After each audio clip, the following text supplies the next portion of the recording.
माननीय सभापति महोदय,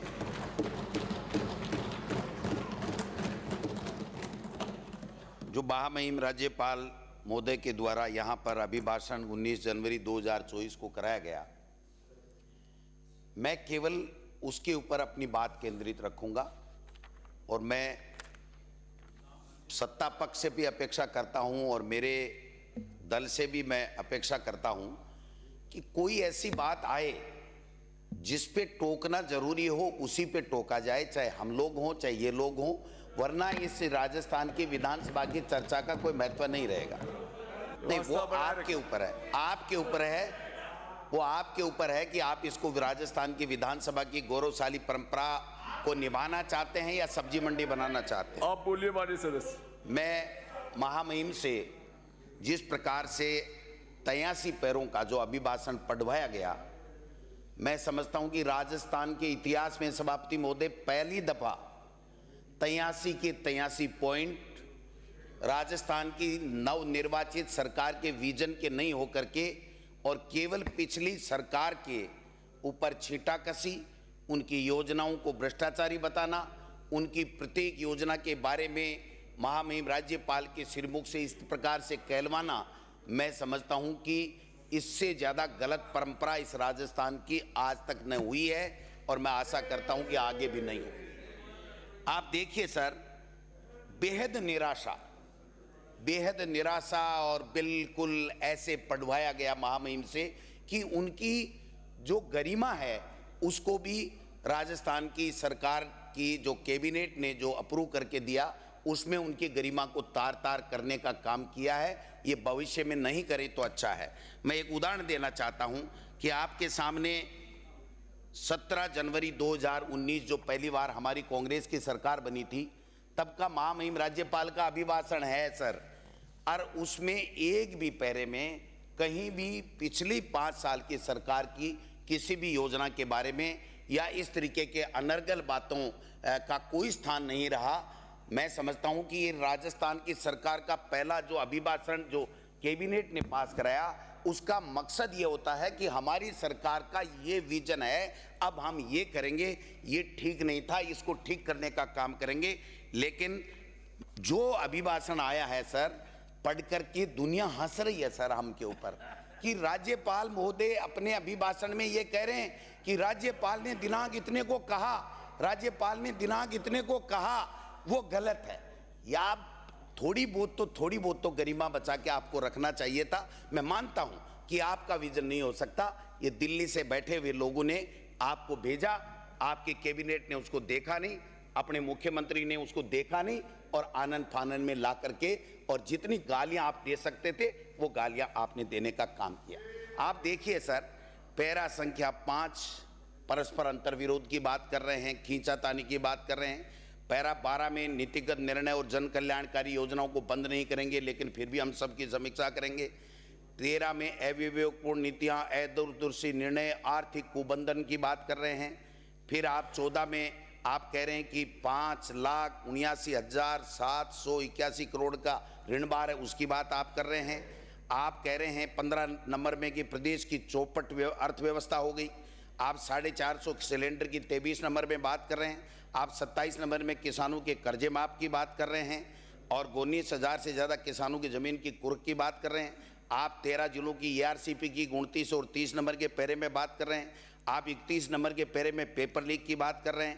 आप 32 नंबर में SIT और के गठन और आगे से परीक्षाओं के लिए CS और DGP को जो है वो उसकी बात कर रहे हैं।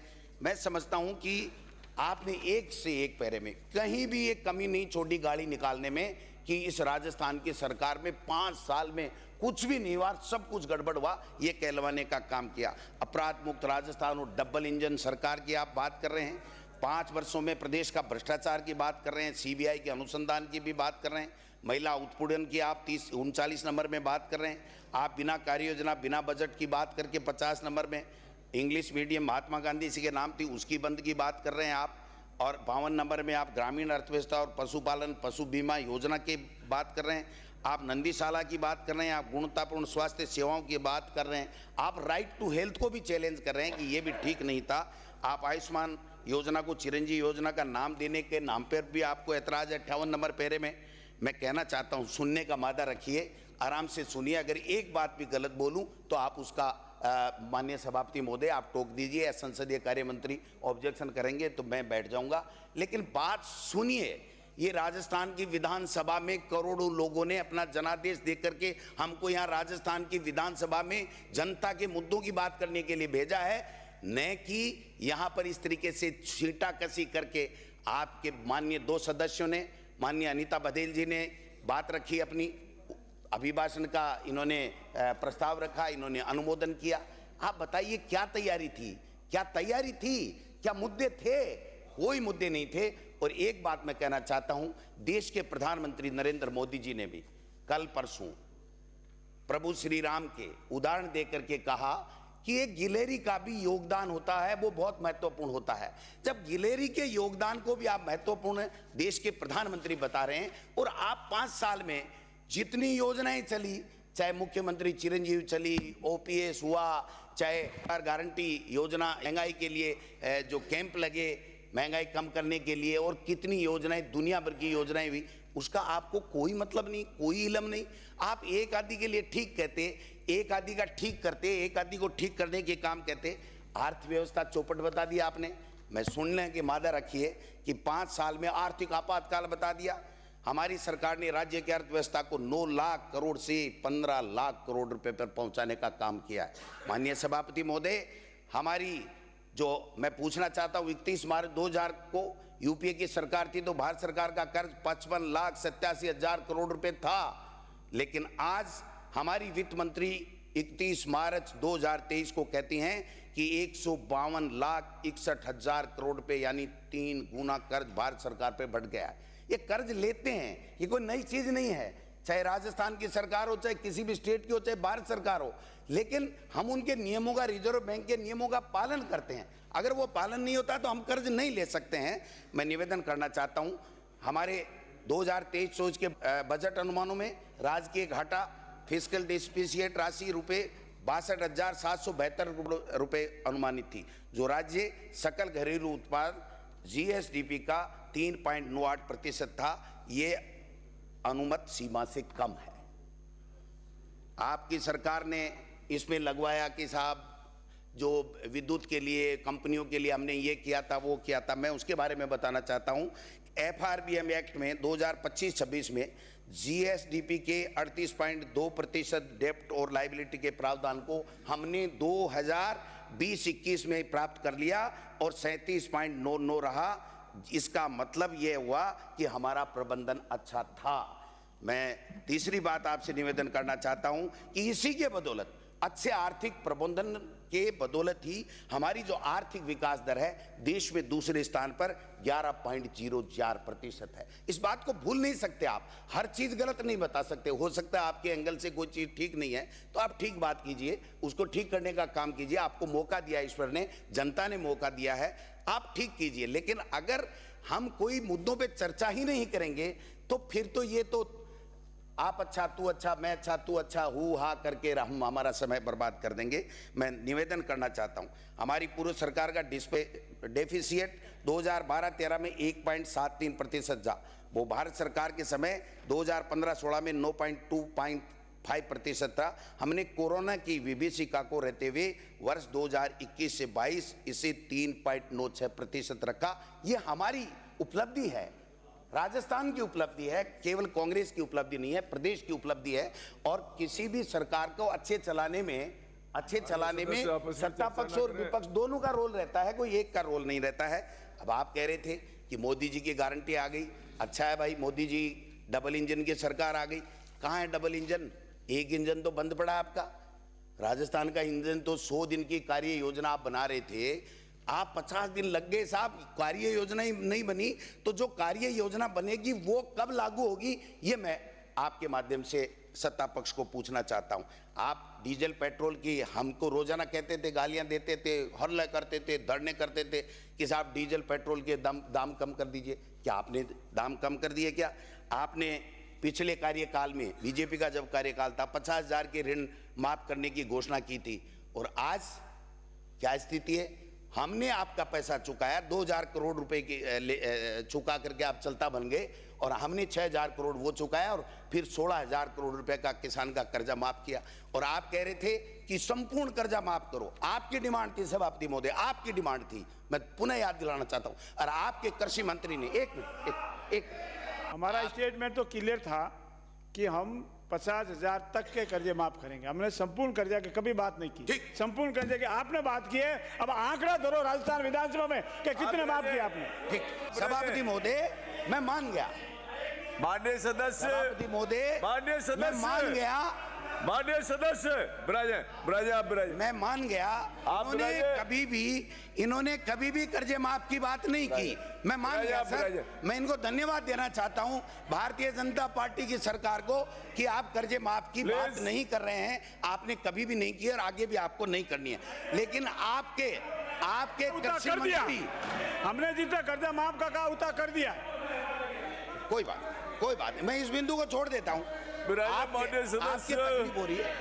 आपके तकलीफ हो रही है, आपके तकलीफ हो रही है, तो मैं इस बिंदु को छोड़ देता हूं, आपके बिंदु को छोड़ देता हूं। मेरे भाई, आपके संसदीय कार्य मंत्री ने कह दिया, वो मेरे लिए जवाब पर्याप्त है कि इन्होंने कभी माफी की नहीं की। ये कृषि मंत्री भी कह चुके।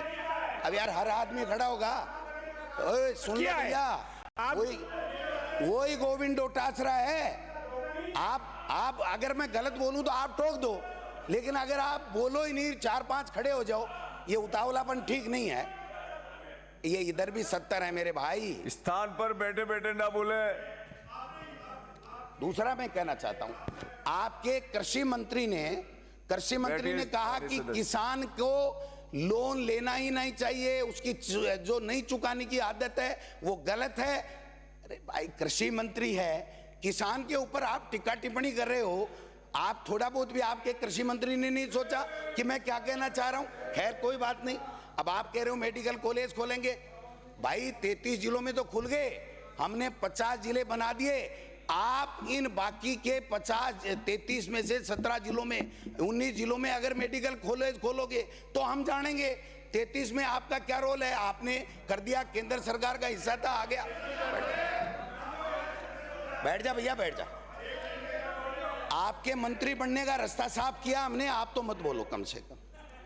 हमारे नेता प्रतिपक्ष मेरे से ज्यादा आपको घेर के रखेंगे, लाइन पे रखेंगे, ये मैं आपको विश्वास दिलाता हूं। अब देखिए सर, आपने नंदीशालाओं की बात की। अब मैं पूछना चाहता हूं कि आप 3 से 6 महीने नंदीशालाओं में अनुदान देते थे, हमने 9 महीने का किया और फिर बाद में 12 महीने का कर दिया। आपके पास में वोट लेने के अलावा गोमाता का नाम। सभापति महोदय, आप समझ लो, संसदीय कार्य मंत्री जी, अगर मैं गलत बोल रहा हूं आप टोक दो, मैं बैठ जाऊंगा 1 सेकंड में। लेकिन अगर बोलने की परंपरा नहीं बोलने देना है तो आप में से एक भी बोल जाए तो मेरा नाम बदल देना। मंत्री महोदय बोल रहे हैं, या तो उनको बोलने दीजिए, आप बोल लीजिए, आप रहिए और स्थान पे बैठ के मत बोले कृपया। आपने हमारी इंदिरा रसोई की भी 1000 इंदिरा रसोई की भी बुराई कर दी। अरे हमने देखा था बीजेपी के कार्यकाल में, जब खड़े खड़े कूपन से गंदगी में खड़े खड़े लोग खाना खाते थे। अगर हमने भरपेट बैठा करके सफाई में अगर 1000 जगह पर लोगों को भरपेट खाना अगर खिलवाया है तो आपको इसका भी धन्यवाद देने में कंजूसी कर दी आपने। तो ये भी बड़ा जोरदार काम है। बीजेपी की सरकार में 4 साल में 143 करोड़ रुपए गौशालाओं को, नंदीशालाओं को अनुदान दिया गया। हमने 3000 करोड़ दिया। हिंगोनिया में क्या हुआ था आपने देखा, कितनी गायें मरी थी। कल परसों कोटा में कितनी गायें मरी है, 100 से अधिक गायें मर गई। आप गोमाता के नाम से वोट की फसल काटना चाहते हो, गोमाता का भला नहीं करना चाहते। दूसरा, आप देखिए सर, नए नए स्वास्थ्य मंत्री जी आए, आपने मुख्यमंत्री चिरंजीवी योजना को 25 लाख तक का जो इलाज था उसको भी आपने नहीं बख्शा, उसको भी फर्जी और बोगस योजना बता दिया।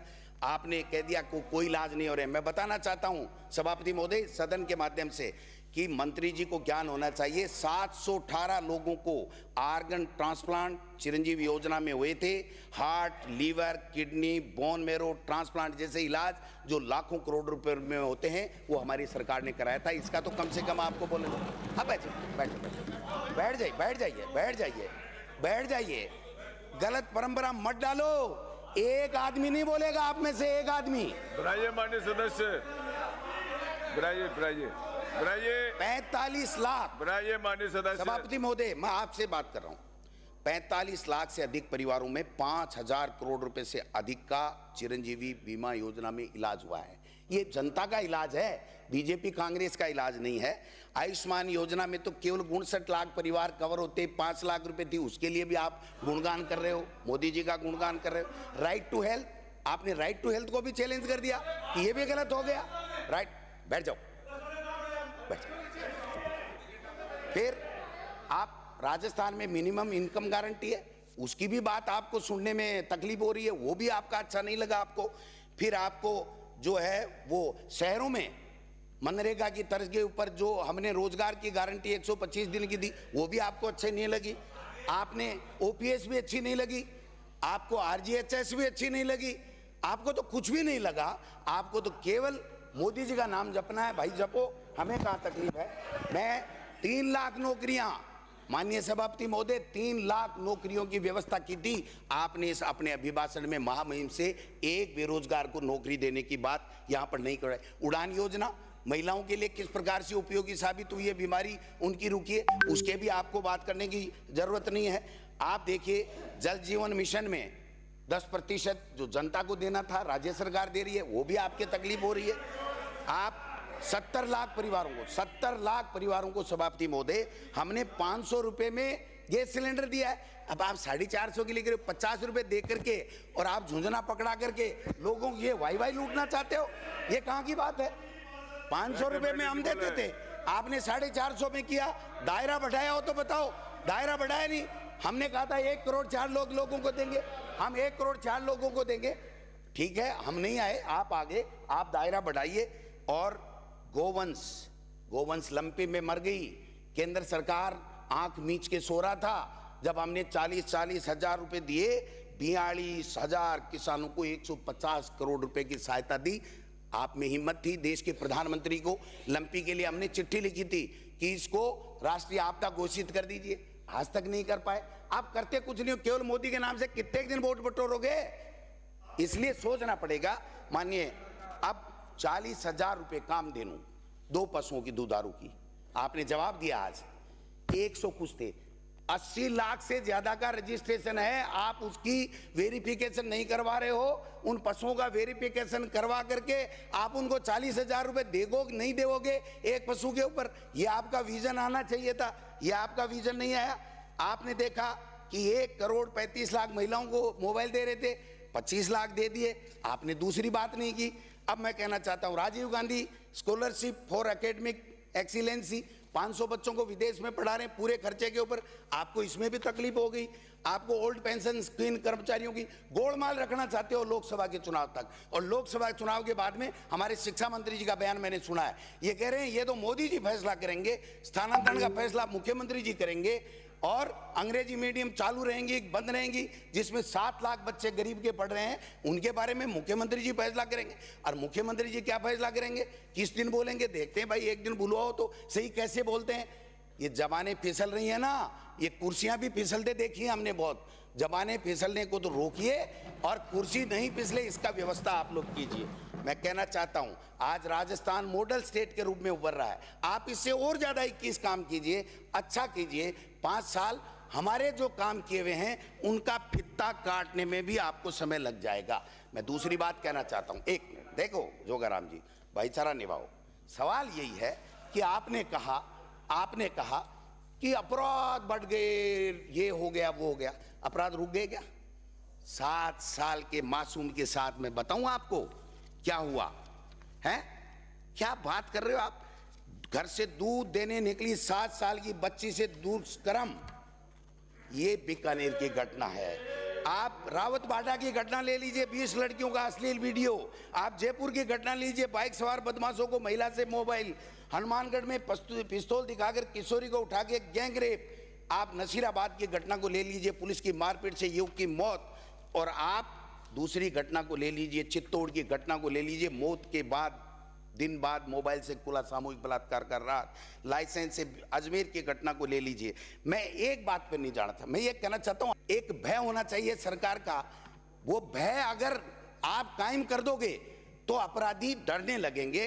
पहले हमने राज देखा था, यहां से गृह मंत्री जी बोलते थे, आज महामहिम राज्यपाल बन गए कि मैं खुद ही अपराधी का नाम ले लेते थे। तो ये मैं निवेदन करना चाहता हूं कि आप इस तरीके की स्थिति मत कीजिए। ये पर्ची से बनी सरकार है। मैं इसलिए कहता हूं ये पर्ची से इसलिए कि आपने देखा होगा घनश्याम तिवारी जी ने इसी सदन में यहीं से बैठ करके कहा है कि ये पर्ची बड़ी खतरनाक होती है, और जब पर्ची खुली तो सब कईयों के होश उड़ गए। सरकार है, राजस्थान की जनता की दिए हुए आशीर्वाद की सरकार है ये। हाँ हाँ बिल्कुल, आशीर्वाद तो दिया ही है ना, तभी तो आप लोग आए हो। लेकिन आपको मंत्रालय अच्छा नहीं दिया, ये मैं जरूर कहना चाहूंगा। इनके मंत्रियों के नमूने बता दूं सर, आज देखा आपने प्रश्नकाल में। दूसरा नमूना बता दूं मैं, इनके बाबूलाल खराड़ी जी बैठे हैं, माननीय मंत्री महोदय, कैबिनेट मंत्री है, कि बच्चे ज्यादा से ज्यादा पैदा करो, देश के प्रधानमंत्री आवास बना के दे देंगे।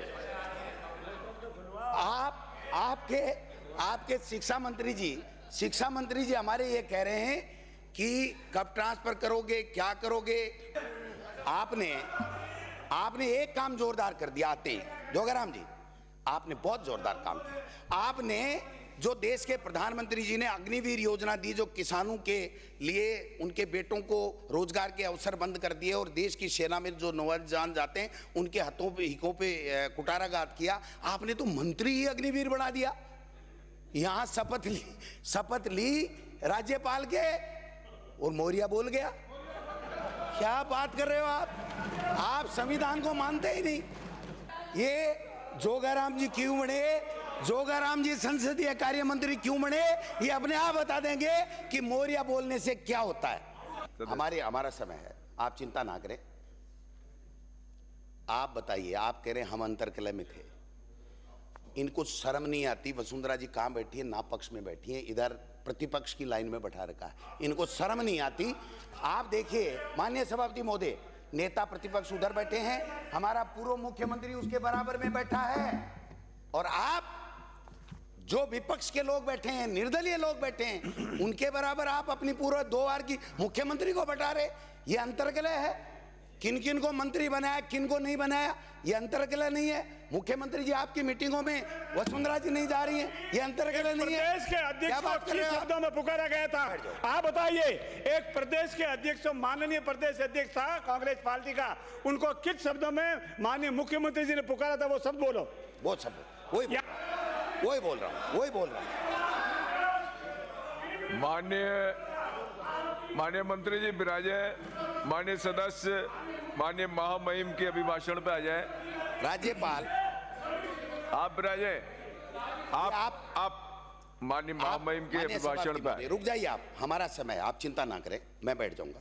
आरपीएससी भंग करने की बात कर रहे थे, मुझे ऐसा हो गया, कर दिया गया आपने। आरपीएससी भंग करने की बात कर रहे थे, मुझे ऐसा हो गया, कर दिया गया आपने आरपीएससी को भंग। 50 दिन हो गए आपको। अभी जवाब दे रहे थे, आपने खुद ने कहा है कि राजस्थान के अंदर भारतीय जनता पार्टी में 20 पेपर लीक हुए, जिसकी एफआईआर लॉन्च हुई।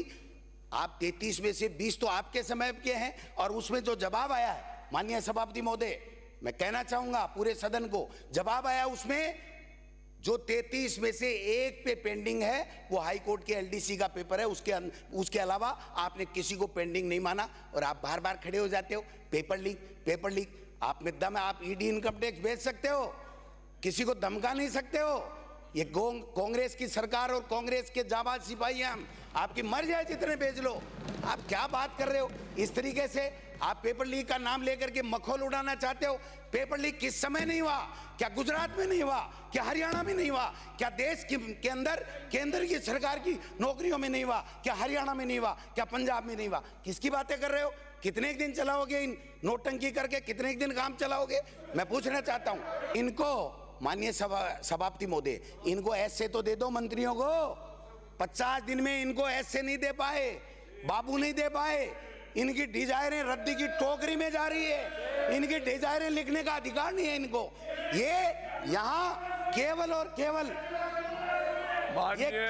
केवल माननीय सभापति महोदय, आप उत्तेजित नहीं। माननीय सभापति महोदय, माननीय महामहिम के अभिभाषण पर आए, विषय पर आए, आप इनको बंद करो ना। आप विराजे, आप सुनिए, मैं अभिभाषण की बात आप कर रहा बुलाइए। हूँ, राजस्थान की गवर्नेंस की बात कर रहा हूँ। आपके ऐसे नहीं है, किस बात की कार्य योजना बनाओगे, क्या बनाओगे आप? आपके मंत्रियों में कोऑर्डिनेशन नहीं है। मुख्यमंत्री जी को भेज दिया, जाओ, और जहां भी जाते हैं एक टंग स्लिप हो जाती है, पूरी मीडिया को मैनेजमेंट करने में टाइम लगा देते। आप विषय पे आए। मैं 5 माननीय मिनट में महामहिम के को बढ़ाइए आप। अभिभाषण पे बोले आपके यहाँ से जो मंत्री बने हैं आपका समय पूरा हो रहा है। 2 मिनट में कॉन्क्लूड करें। 5 साल तक भ्रष्टाचार की बात करते रहे। कल एक आईएएस पकड़ा गया है, कितने भ्रष्टाचार के मामले हुए हैं। आपके जो ऐसे, अब हर बात पे बोलेगा, हर बात पे बोलोगे आप। आपके मंत्रियों के जो ऐसे लगे हैं, उनके खिलाफ भी ईडी का मुकदमा चल रहा है, उसके बावजूद भी आपने लगा रखे हैं, समझे नहीं? आप एसआईटी की बात कर रहे हो, जब आपके पास पेंडिंग मुकदमा ही एक ही है, तो एसआईटी क्या करेगी भाई? जांच किसकी करेगी एसआईटी को अगर जांच देनी है तो भारतीय जनता पार्टी के कार्यकाल में और कांग्रेस के कार्यकाल में जितने पेपर लीक हुए हैं उनकी सबकी जांच करवाओ, और सीबीआई को दे दो सीबीआई को। कौन मना कर रहा तुमको? इतना ही कहना चाहता हूं। इनको महिला रेसलों की चिंता नहीं है, इनको 3 काले कानून में 700 किसानों ने आत्महत्या कर ली, मर गए, उनकी चिंता नहीं है। इनको मणिपुर जल रहा है इनकी गलत नीतियों के कारण से, उनकी चिंता नहीं है। राम जी आगे आपके अकेले के हैं क्या? राम जी गोद में उठा के लाए हो क्या राम जी को? राम जी सबके हैं, राम जी हम सबके हैं, राम जी हम सबके हैं। अन्य सभापति महोदय, आप बताइए, इनमें से कितने गए थे अयोध्या? आपके मुख्यमंत्री को अयोध्या जाने की इजाजत नहीं थी, और आप कह रहे हो आप रामलला के कैसे नहीं गए, रामलला के कैसे नहीं गए? कौन कहता नहीं गए? मजाक बनाते हो आपने। सुनो, हर बात पे नहीं खड़ा होना भाई साहब, हर बात पे खड़ा नहीं होना। इससे इनाम नहीं मिल रहा, इसीलिए विभाग नहीं दिया आपको, ढंगे विभाग नहीं दिए, अच्छे आदमी को ढंगे विभाग नहीं दिए। आपके लोग बोले थे, जोगाराम सबसे बहुत ही इंटेलिजेंट बुद्धिमान मंत्री होता, लेकिन इनको विभाग नहीं दिया। माननीय, शांति से अपना विषय राज्यपाल के अभिभाषण तक सीमित रहेंगे तो अच्छी सार्थक बहस होगी। वही बात पहले से क्यों नहीं कही आपने? उधर से जो बोले क्या बोले थे, वो मैं सबके लिए, उनको भी थोड़ा समझाइए। व्यवस्था सबके लिए, आप उनको भी समझाइए थोड़ा प्लीज, मेहरबानी करके। अरे समझाएंगे, आप पुराने हो। मैं इतना ही कहना बोलिए, आपके समय हो गया कि समाप्त करिए। ये हमारी अंतर्कलह की बातें करते हैं। किरोड़ी जी का क्या किया आपने? विभाग को टुकड़े टुकड़े कर दिए। क्या किया उनके साथ में? जो शहीद वीरांगनाओं के देवर को नौकरी दिला रहा था, वो देवर को नौकरी भारतीय जनता पार्टी की सरकार दिला रही थी, भारतीय जनता पार्टी दिला रही थी, आप दे दो। कौन मना कर रहा? हम सब साथ हैं आपके। क्या है? अरे भाई, ये कोई भी सदस्य बोल रहे हो, कृपया दूसरे सदस्य डिस्टर्ब न करें, लेकिन विषय तक सीमित रहे। मैंने कहा ना, राज्यपाल के अभिभाषण से उठे मुद्दों पे बोलिए। मैं राज्यपाल के अभिभाषण पे बोल रहा हूं। आप इनको थोड़ा सा शांत करिए, बहुत समय है, आप चिंता ना करें। थोड़ा बहुत कुछ हो सकता है कि कोई कड़वी बात आ जाए, लेकिन आप जितनी हल्की बातें मैं नहीं करता हूं यहाँ, और जिस दिन करने लग जाएंगे ना, आप भग जाओगे। मैं आपको सही बता रहा हूँ। आप विषय कंक्लूड करिए। साहब बताओ। माननीय मंत्री महोदय, स्पीकर साहब, सदस्य कंक्लूड करिए। आपसे एक रिक्वेस्ट करूंगा, ये जो माननीय मुख्यमंत्री जी न तो फाइनेंस में बोलेंगे, न मुख्यमंत्री जी किसी विभाग के ऊपर बोलेंगे, तो फिर मुख्यमंत्री जी को केवल कोई भ्रमण मंत्री बनाया, मुख्यमंत्री बनाया क्या? केवल भ्रमण करने के लिए, और जहां जाओ वहां एक न एक टंग स्लिप करके आ जाओ, क्या इसीलिए बनाया मुख्यमंत्री जी को? मुख्यमंत्री कौन विषय पे बोलेंगे? मंत्री परिषद का सिर्फ दायित्व है, इस पे नहीं बोल सकते, हमारा ऐतराज है इस पे। अरे आप क्यों बोल रहे हो? ओ माननीय सदस्य बिराजो। आप सभा स्पीकर साहब एक काम करवा दो, 1 मिनट, इनको मंत्रियों के ऐसे लगवा दो, बाबू लगवा दो, इन एमएलए को। भैया बीच में नहीं, अरे विषय पे बोलिए ना, कंक्लूड करिए, कंक्लूड करवाओ। गवर्नेंस के लिए जरूरी है सर। स्पीकर साहब, गुड गवर्नेंस के लिए जरूरी है, बेचारे तड़प रहे हैं। एमएलए मेरे को फोन करते हैं, डोटासरा जी मुद्दा उठाना, हमारा एसडीओ नहीं बदला जा रहा है, हमारा छपरासी तहसीलदार नहीं बदला जा रहा है, हमारा टीचर। मानिए मुख्यमंत्री का सुनिए, ये दिल्ली से पर्ची आ रही है ना, ये केंद्र शासित प्रदेश मत बनाओ इस स्टेट को। अब नहीं तो मुझे 2 मिनट में कंक्लूड करता हूं।